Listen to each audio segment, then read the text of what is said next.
Hello, good morning everybody. Myself, Dr. Rangalal Mahapatra.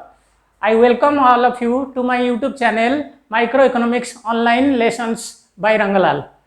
First of all, I would like to thank you all of you for continuously watching my videos, which I am uploading since last 1 month, and your interest is increasing day by day, so I am very happy for that. And I will try to continuously upload videos in every week. Every Sunday I will upload new videos, and continuously I will go in uploading the videos starting from the basic to the higher standard. So please all of you watch, like, share and subscribe my videos so that I will also get some incentive to upload more videos. So thank you everybody, thank you all of you. So now I will request to bring your attention to the present video, which is regarding the cardinal and ordinal utility. So the entire thing is, whenever we have discussed in the last videos that how this cardinal and ordinal utility has been measured, and so this video will be about how really we are measuring cardinal utility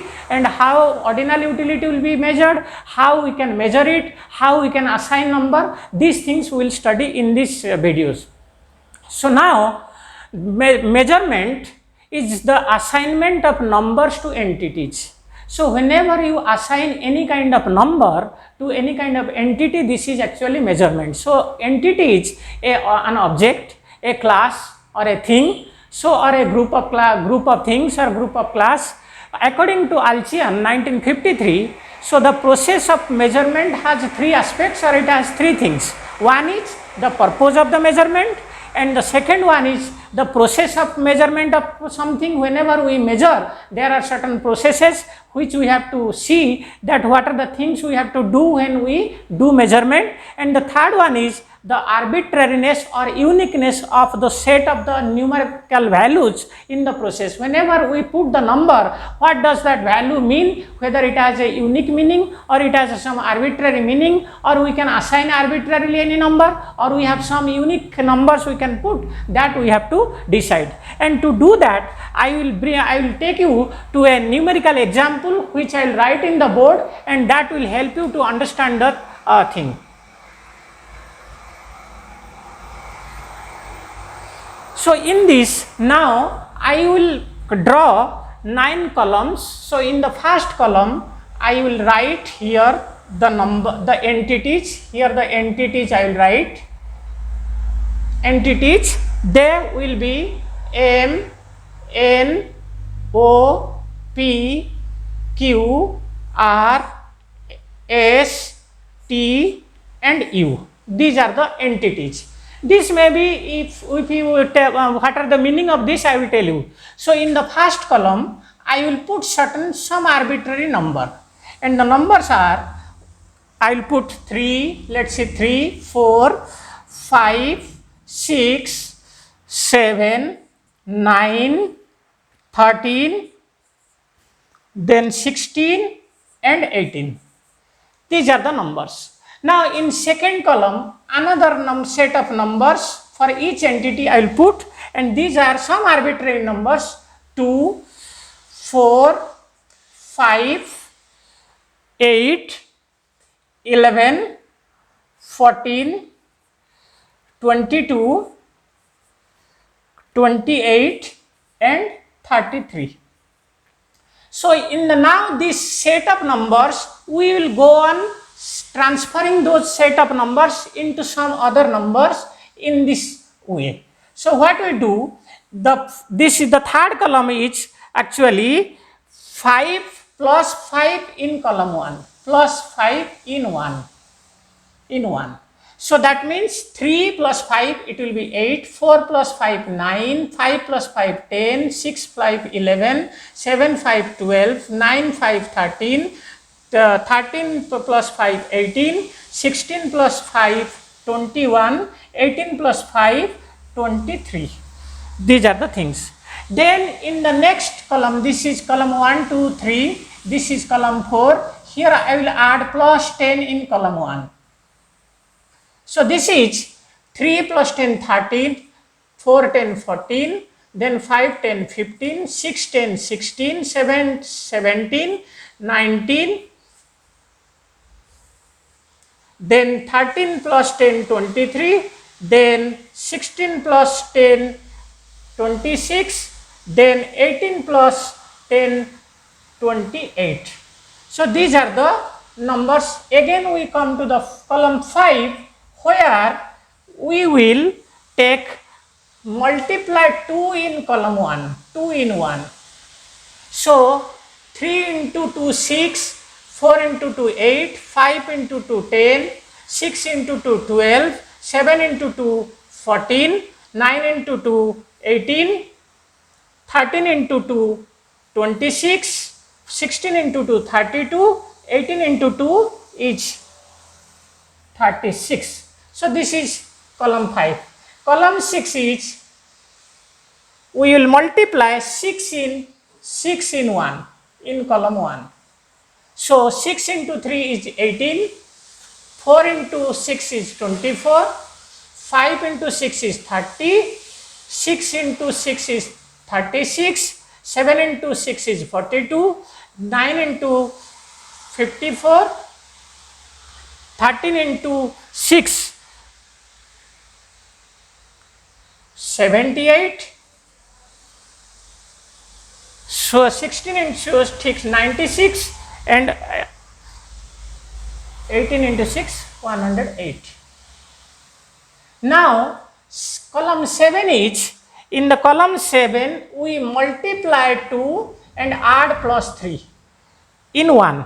So this will be 9, 11, 13, 15, 17, 21, 29, 35 and 39. Then column 8 is into 4, 4 in one column 1 multiplied by 4 plus 2. This is column 8. So that number will be 14, 18, 22, 26, 30, 38, 54, 66 and 74. And the last column is column 9, where we will multiply, will square it and plus 3. Square this column 1 ka square plus 3. This will be 12, 19, 28, 39, 51, 84, 172, 254 and 327. These are the column. So now please be careful by looking these values. So in the first, these are the entities M, N, O, P, Q, R, S, T, U, and in our utility terms I will explain it. Suppose these are the commodity bundle. This is bundle M, N, O, P, Q, R, S, T, U. Because I am telling in general, so I am not telling you commodity bundle, but you can see this as a commodity bundle. So this is the number assigned to this M. So there are 9 set of numbers, and in each set we are just in the first set and the third set, fourth, fifth, sixth, 7, 8, 9. These are the sets which we have will use in the subsequent videos to the slides to explain these things. So now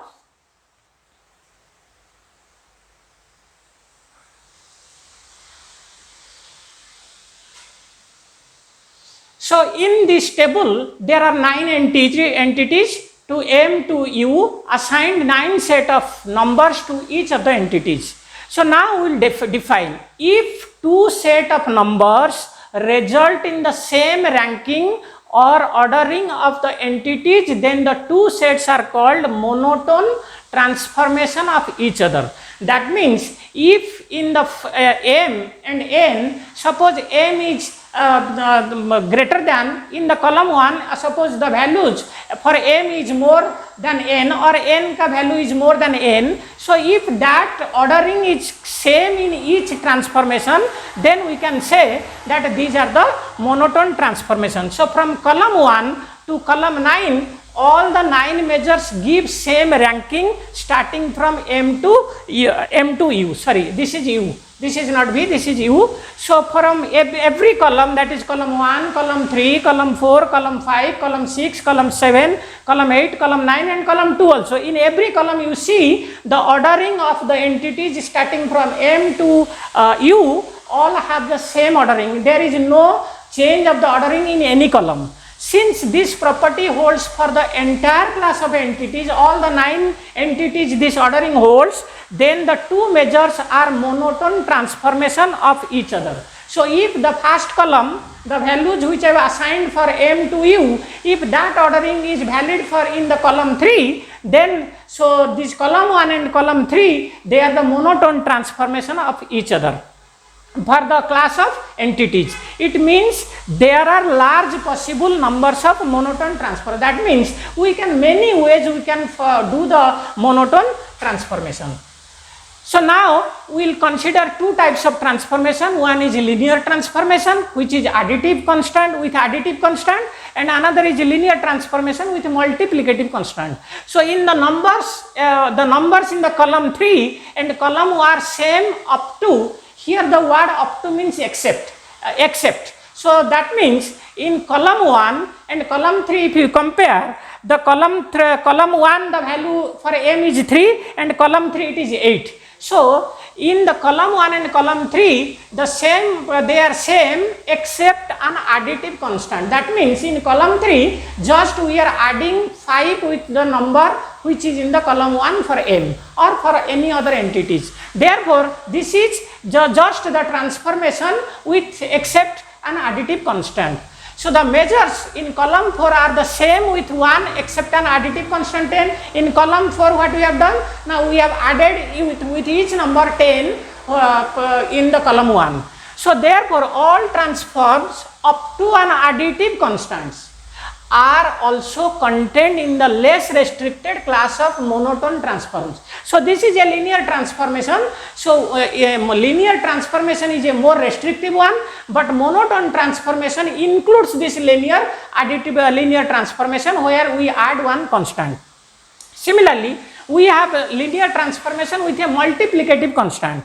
So if you see column 5 is equivalent to column 1 except a multiplier, that is up to a multiplicative constant 2. We are multiplying with each number in the column 1 2 to get the column number 5. So column 5 is a monotone transformation of column 1. Similarly, column 6 is equivalent to column 1 except multiplied by 6. So column 6 is nothing but the column 1 multiplied by 6. So they are same except that 6. So column 1, 5 and 6 are monotone transforms of each other.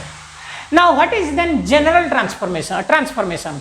The numbers in column 7 are equivalent to 1 except for multiplication by 2 and addition of 3. So in column 7, if we take the form, so if y, which is the numbers in y in 7, if you take it y, so that is equal to 2 into the value of column number 1 plus 3. So this is actually a linear equation. Y is equal to bx ax plus b. So that we can say. However, column 8 can also be obtained from column 7 by multiplying 2 and adding minus 4. So from column 7 also we can get column 8 by multiplying 2, that is in column 7 we have the first number is 9 and if we multiply 2 it will be 18, 18 minus 4 will be 14. So column number 8 it is 14.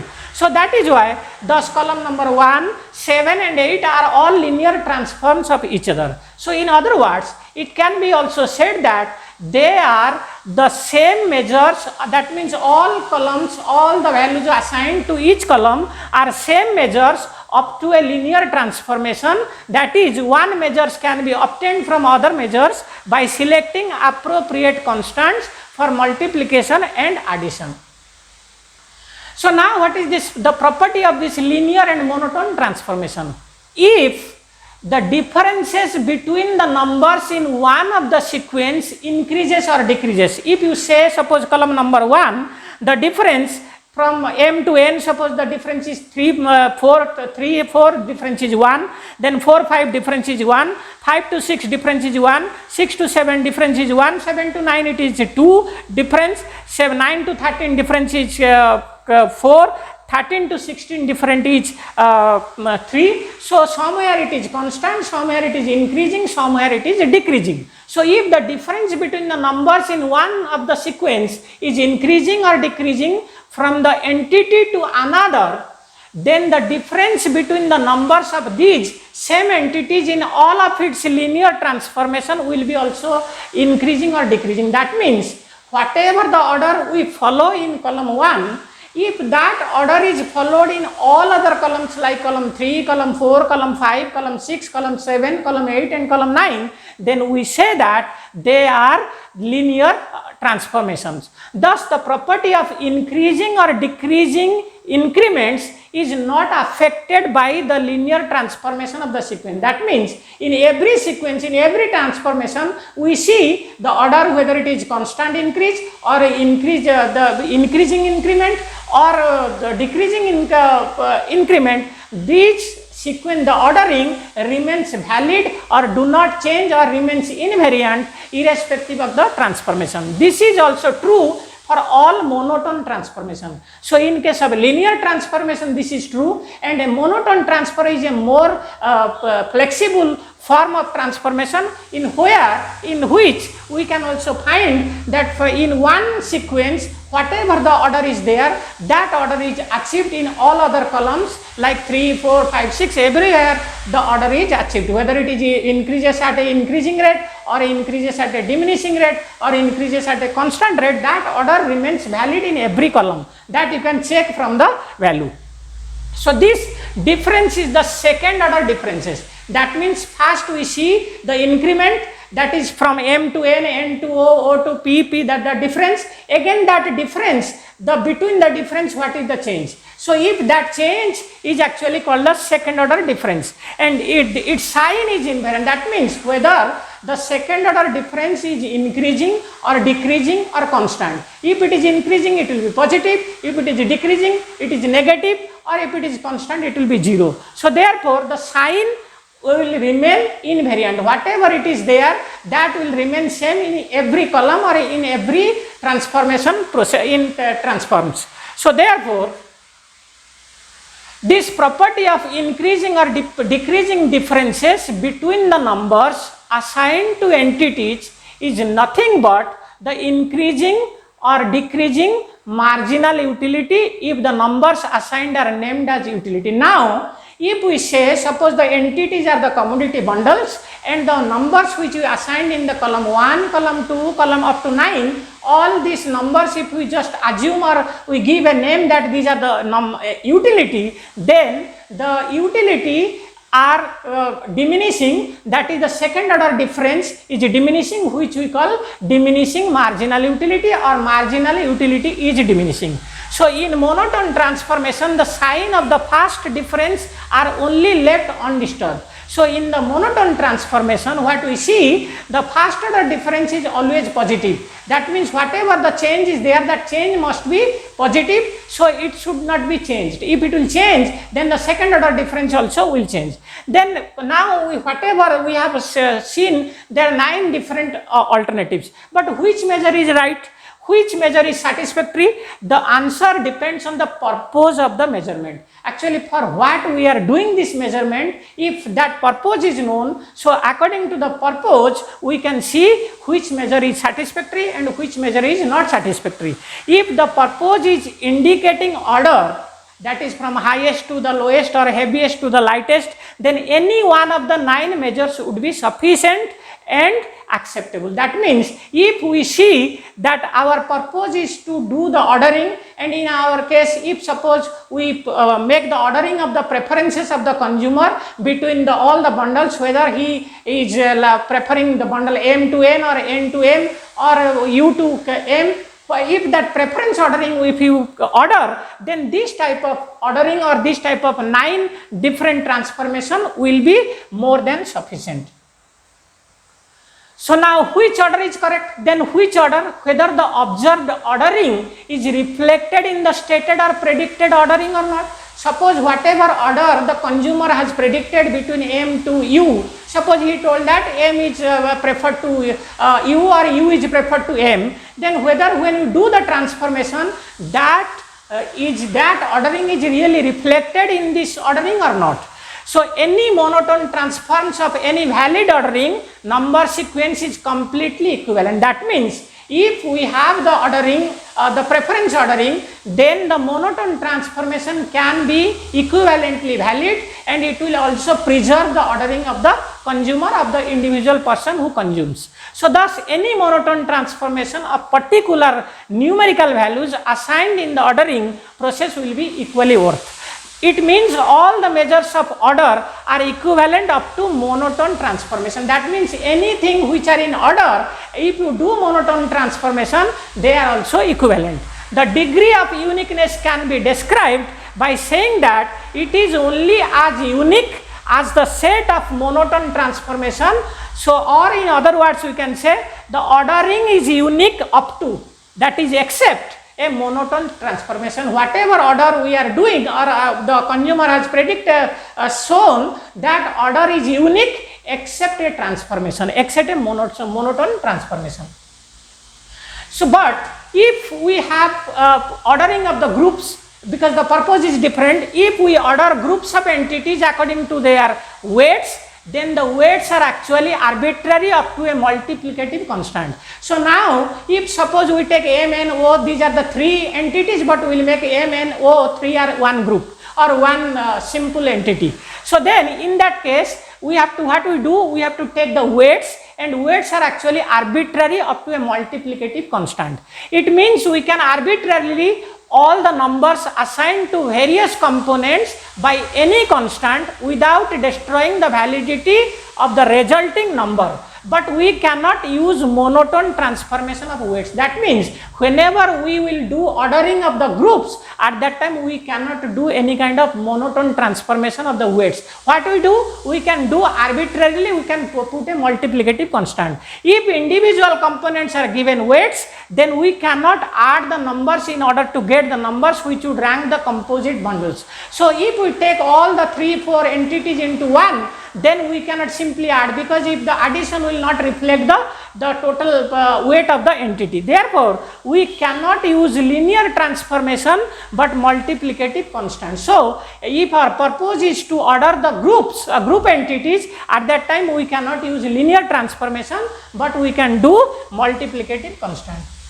Now, this application, this whatever process I have done, if we apply to this idea of utility and ordering of the choice, we can easily understand. The concept of weight can be substituted by the idea of preference. Now, if we say the word preference, preference means how much weight is given to that bundle. So, the numbers are named in economics as utility. Whenever the numbers which are put in the column 1, column 2, all these numbers which are assigned are, if we give them utility, then can we assign a set of numbers to various entities and predict that the entity with the largest assigned number will be chosen.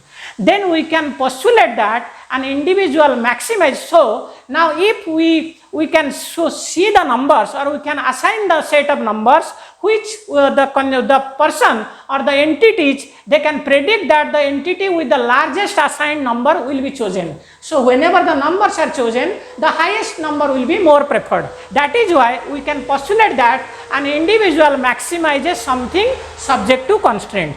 Then we can say that the individual seeks or tries to maximize some functions of these numbers. Now, the types of choice and prediction, actually these are the detail, but we have 3 types of choices. One is a sure choice or sure prospect, where the person who is choosing, selecting among the set of alternative riskless choices, the chooser knows exactly what he will get with each possible choice. If I do a choice, what I will get, I know it. So this is a sure prospect or sure choice. Second is the ordering choices among riskless group of entities. That means it is, you are sure, but you are not, you don't know which one you will get. So which will be surely obtained if that group is chosen. So these are the several entities of all of these groups. Suppose you in the group there are in an entity, there are groups of entities, and if you choose that group, all the entities will be available to you. The third one is, the problem is that ordering choices among the risky choices or uncertain prospects. A uncertain prospect is a group of entities only in which if you choose that group, only one of the entity will be chosen for that. You cannot get all the entities like the second one. For example, a cell phone, of a fountain pen and a radio, if these are uncertain prospects, then the chooser will get any one definitely, but not sure which one he will get. He knows the probabilities of getting each component, for example. So that's why what he will do, so he will obtain, or he will get the information through his experience or by knowing from somebody the probability of getting that, and he will select the one which has the highest probability. So lottery ticket choice, so that is enter part will come under the theory of uncertainty risk, and that I will explain there properly. So now for the method of measurement, if you go for risk without riskless prospects, the individuals behave consistently, has consistent preferences. That means whenever we do the for sure choices, the measurement, some kind of postulates we have to make that the individuals behave consistently, he has the preferences are transitive, and he has a consistent preferences, so that for example, if B is preferred to A and C is preferred to B, then C is preferred to A. So the preference can be completely described by attaching a numerical value to each. The individual makes pairwise comparison of the numbers that are assigned to each prospect. Any numbering sequence which gives the most preferred sure prospects highest number, that will be the chosen. So highest number will be chosen by the person. So this is about the sure prospect. Now again, for the group of prospect, that will be different, and that I will discuss in the when the proper context will come. But in this case, we treat each group as a sure prospect, but the problem is that predicting choices among groups of sure prospects by knowing the utility measures for choices among the component sure prospects, but they cannot be aggregated. Therefore, utility is measurable in one purpose but not for other purpose. So when we have the group of sure prospects, at that time utility cannot be used. So in this case, now we will come to our example. From the table we see that except 2 and 9 column, the pattern of increments between the numbers assigned to entities is similar. Between S and T and U, there is a diminishing increment, which we can call diminishing marginal utility. The linear transforms of scale 7 will also retain this property. Now what I will do, I will take some particular examples and I will explain how these things will be actually valid.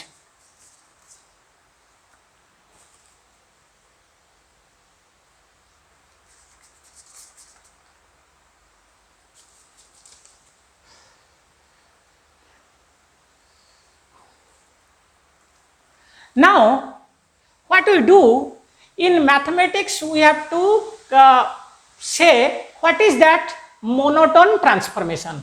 Suppose I will write U is a function which is a function of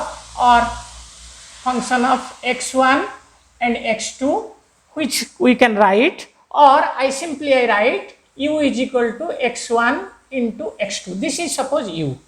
Now I will transform this U into by a particular way. Suppose I will write V, which is a transform of this U, which I write the function of the functional form of this transformation is F and of U. Now suppose I want to do this. So now what is the monotonic transformation? Now if dF with respect to du if this is positive. That means always the change in the transformation will be always positive, it will be positive. This is which we can write like this: f prime or f, the first order derivative of the transform function should be always positive, and this is what called the monotone transformation. Now suppose we take this one, suppose u is this, now v we will take u square. Now what is v dv by du? Now we will get this 2 into u, and derivative of this, if u derivative of u with respect to derivative of with xi, because u is a function of x1 and x2. So this is now what it is telling, this part should be positive. And now you see, if we take this particular example, now in the particular example we have, so now what we do, we can now take this example. If u is equal to now x1 x2, now v is equal to suppose u square. Now what we get dv by du, d suppose x1, if you want to know d, so here it will be dv by dx1 partial derivative, which is equal to dv by du into du by dx1. So dv by du is what? Now this is 2 into u, and here du by dx1 is x2. So we will get ultimately 2u1 x2, which is equal to 2x1 x2 ka square. So this is positive. Now this is a monotone transformation. Now I will give you some examples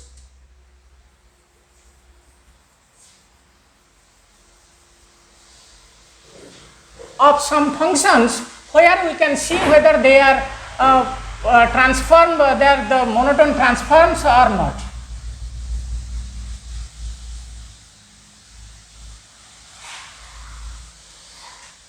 Now suppose I will write u, this is the original function, u is equal to x1 x2. Now another function I will write u is equal to x1 square x2 square, whether this is a transformation of this or not.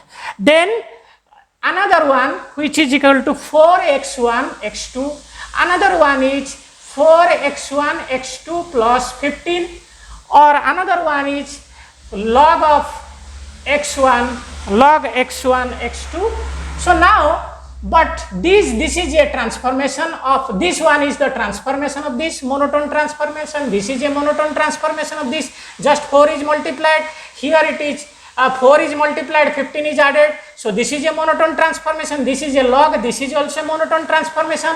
But if we write like this, x1 square x2 cube, this is not a neither monotone transformation nor linear. I can also, if I write x1 3 x2 square, this is not also monotone transformation. So monotone transformation means whatever form is there, from this, if this form also give you the same ordering, same ranking and everything, if this whatever the values for x1 and x2, if you put whatever the number assigned for the different entities, whatever ordering they will get, in this also will get same ordering, here also it will get same ordering, except 4 and 15, except here the log value, everything will else remain same also. So now I will show you the main thing, the main comparison, that in the ordinal case, in the cardinal utility what happens, and in the ordinal utility what happens. These things I will tell you so that we can easily understand what happens between these two things. Now this is very important.